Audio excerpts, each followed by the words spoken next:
حدیث میں ہے کہ الخیر و کثیر، کہ خیر بہت ہے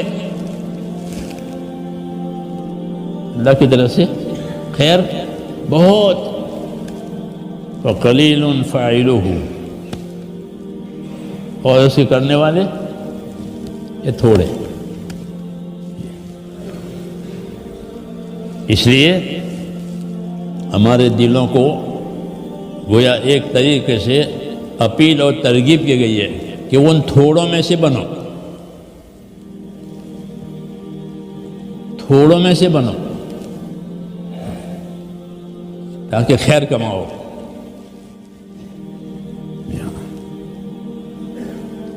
سمجھ میں آئی نا بات؟ اس لیے میرے دوستو ساری کی ساری خیر جنت میں ہے، حدیث میں ہے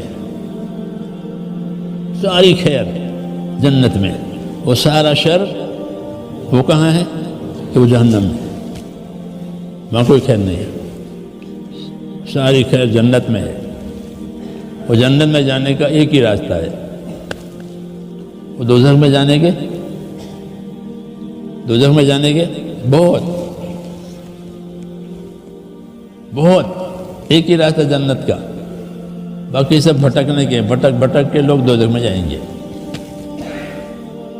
ایک ہی راستہ جنت کا، قل ھذہ سبیلی، یہ میرا راستہ ہے، ایک ہی راستہ۔ اس لیے اپنے راستے پر رہنا ہے، کیا کرنا ہے؟ اپنے راستے پر رہنا ہے، اپنے مقصد پر رہنا ہے، اور امید کے ساتھ رہنا ہے۔ کس کے ساتھ؟ کہ اس راستے پر جانے والا کوئی نامراد آج تک ہوا ہی نہیں ہے۔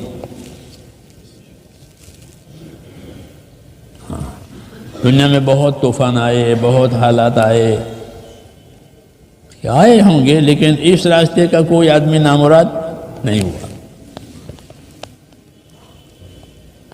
یہ پکا راستہ ہے، یہ سچا راستہ ہے۔ اس لیے میرے بھائیوں اس کی دعوت ہے، اس کی اہمیت ہے کہ امیدوار رہو اللہ تعالیٰ سے، اور اللہ کی بشارتیں سنو۔ اللہ کی بشارتیں اطاعت کرنے والوں کے لیے ہوتی ہے، اللہ کی وعیدیں گنہگاروں کے لیے ہوتی ہے تاکہ وہ گناہ میں سے نکلے، اور اللہ کی بشارتیں اطاعت کرنے والوں کے لیے ہوتی ہے تاکہ وہ آگے بڑھے، آگے بڑھے۔ بشارتیں اس لیے ہوتی ہے آگے بڑھے، آگے بڑھو، آگے یہ ہے، آگے یہ ہے، آگے یہ ہے،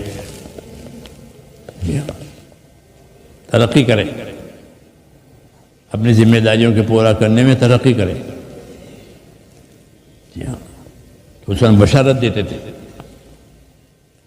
کہ مجھے جنت میں ابو بکر کا گھر دکھایا گیا، مجھے جنت میں عمر کا گھر دکھایا گیا۔ پڑھا نا حدیثوں میں کہ میں نے جنت دیکھی، کہ کس کی؟ کہ ابو بکر کی۔ یہ کس کی؟ عمر کی۔ یہ کہہ رہے ہیں کہ فلاں نے کی، یہ فلاں نے کی۔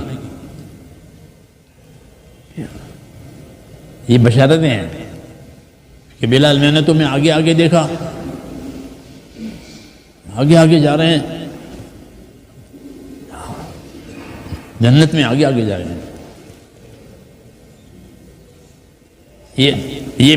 یہ بشارتیں ہیں، بلال کو نہیں معلوم، آپ کو معلوم ہے، تو آپ نے ان کے سامنے کھولا کہ میں نے دیکھا تم جنت میں آگے آگے جا رہے ہو، کیا عمل کرتے ہو؟ کہ جب بھی وضو کرتا ہوں نوافل ضرور پڑھتا ہوں، جب بھی وضو کرتا ہوں نوافل ضرور پڑھتا ہوں، کہ ہاں یہ بات ہے۔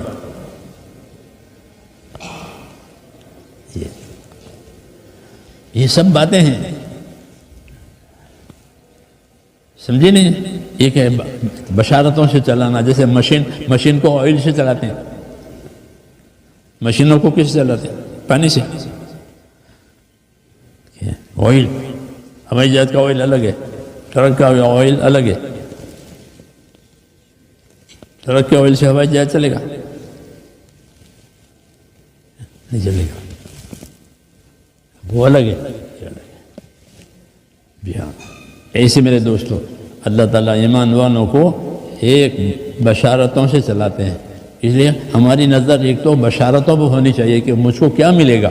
جب آدمی کے سامنے اسے نہیں ہو تو وہ نا امید ہو جاتا ہے کہ اس میں کیا لینا، کہ اس میں کیا لینا. تو نا امیدی جو ہے وہ جہالت کی وجہ سے ہوئی ہے.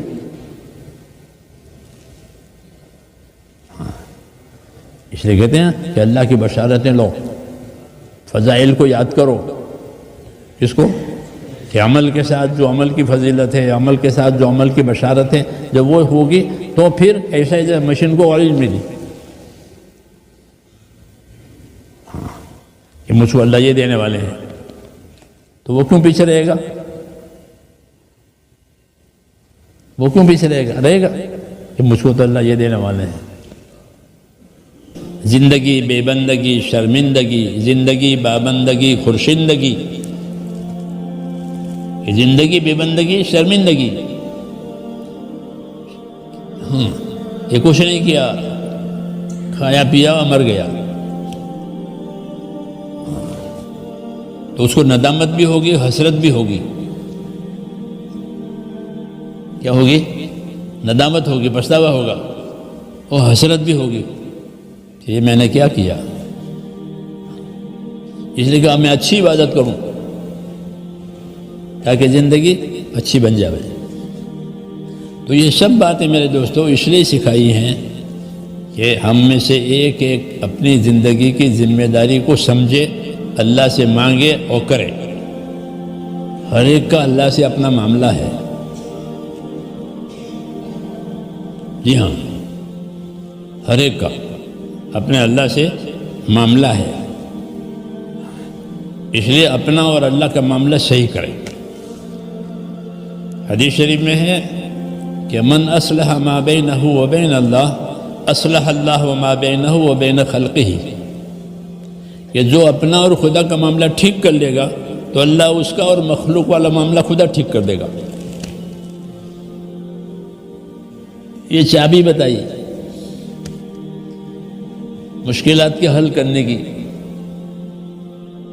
کہ اپنا اور خدا کا معاملہ ٹھیک کر لیا کہ بھائی وہ پھر نیچے والا معاملہ ٹھیک ہو جائے گا. وہ جب اوپر سے معاملہ بگڑے گا پھر نیچے والا بگڑے گا. سمجھ میں آئی یہ بات؟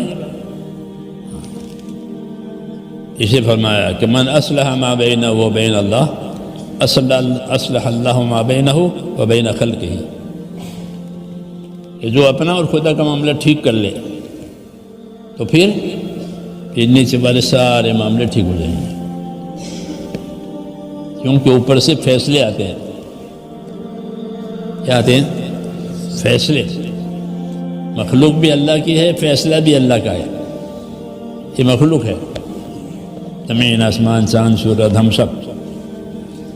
تو مخلوق کس کی ہے؟ کہ اللہ کی. اور فیصلہ کس کا؟ وہ بھی اللہ کا. کوئی دوسرا اللہ نہیں ہے، کوئی دوسرا خالق نہیں ہے، کوئی دوسرا اختیار والا نہیں ہے. اللہ حاکم ہے، اللہ کے سارے اختیارات ہیں. اس لیے اپنے مخلوق میں اسی کے فیصلے چلیں گے. اس لیے کہا الا لہ الخلق والامر. خوب یاد رکھو، مخلوق بھی اللہ کی، فیصلہ بھی اللہ کا. اس لیے کہا کہ جب اللہ تعالیٰ سے معاملہ سے ہو جائے گا پھر فیصلے صحیح آئیں گے. فیصلے اوپر سے آتے ہیں، فیصلے اوپر سے آتے ہیں یا نیچے سے ظاہر ہوتے ہیں. پنہ اثر اوپر سے آتے ہیں. جیسے روزی اوپر سے آتی ہے لیکن ظاہر زمین سے ظاہر ہوتی ہے، تجارت سے ظاہر ہوتی ہے. مزدوری میں یہ ملا، تجارت میں ملا، زمین میں یہ ملا ہے. تو ظاہر یہاں سے ہوتی ہے، آتی ہے اوپر سے. تو فی السماء رزقکم وما توعدون، آسمان میں تمہاری روزی ہے. یوں کہا کیا آسمان میں کیا ہے؟ تو کیا ہے؟ آسمان میں گیہوں کا اسٹاک ہے، ساونوں کا اسٹاک ہے. کہ آسمان میں روزی کے فیصلے ہیں. آسمان میں روزی کے فیصلے ہیں. جس کو چاہیں گے زیادہ دیں گے، جس کو کم دیں گے. آسمان میں زندگیوں کے فیصلے ہیں، اس کی زندگی لمبی ہو گئی، اس کی زندگی مختصر ہو گئی. تو اپنی مخلوق اللہ کی ہے اور فیصلہ بھی اللہ کا چلے گا، اور کسی کا نہیں چلے گا. یہ باتیں سمجھائیے. اس لیے کہا کہ تمہارا تعلق اللہ تعالیٰ سے صحیح ہو جاوے. کیا ہو جاوے؟ اللہ سے اپنا تعلق صحیح کر لیا کہ باقی سارے مسئلے اللہ صحیح کرے گا. من اصلح ما بینہ و بین اللہ اصلح اللہ ما بینہ و بین خلقہ. یہ ہے. تو اللہ سے معاملہ صحیح کرنا یہ تبلیغ، اصل اللہ سے معاملہ صحیح کرنا یہ دین. یہی دین ہے، یہی تبلیغ ہے، کوئی نئی بات نہیں کہی جا رہی. جو بات نوح علیہ السلام نے کہی تھی وہی بات محمد صلی اللہ علیہ وسلم نے کہی ہے کہ نوح علیہ السلام بگاڑ کے زمانے میں آئے تھے، حضور صلی اللہ علیہ وسلم بھی بگاڑ کے زمانے میں آئے تھے. جو انہوں نے کہی وہ آپ نے بھی کہی، ایک ہی بات، دوسری بات نہیں ہے. کیوں کہ اللہ سے معاملہ ٹھیک کرنا ہے. کیا کرنا ہے؟ اللہ سے معاملہ ٹھیک کرنا. پھر اس میں یہ بات بھی ہوگی کہ اللہ تعالیٰ سے اپنا معاملہ ٹھیک کرنے میں ناگواریاں آئے گی. جیسے نیا مکان بنانا ہو تو پرانا توڑنا پڑتا ہے،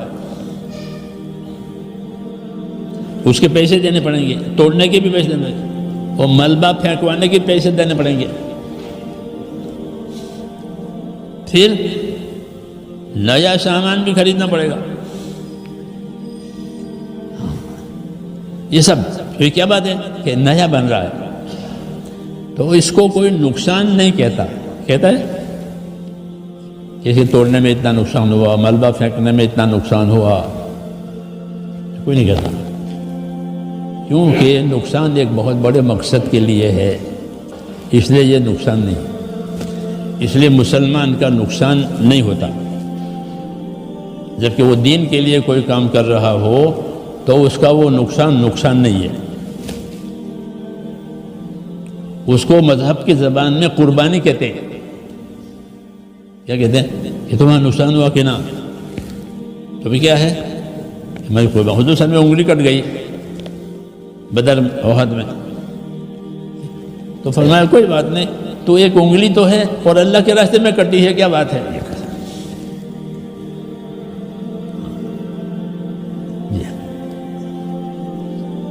یہ کہتے اللہ کے راستے میں کٹی ہے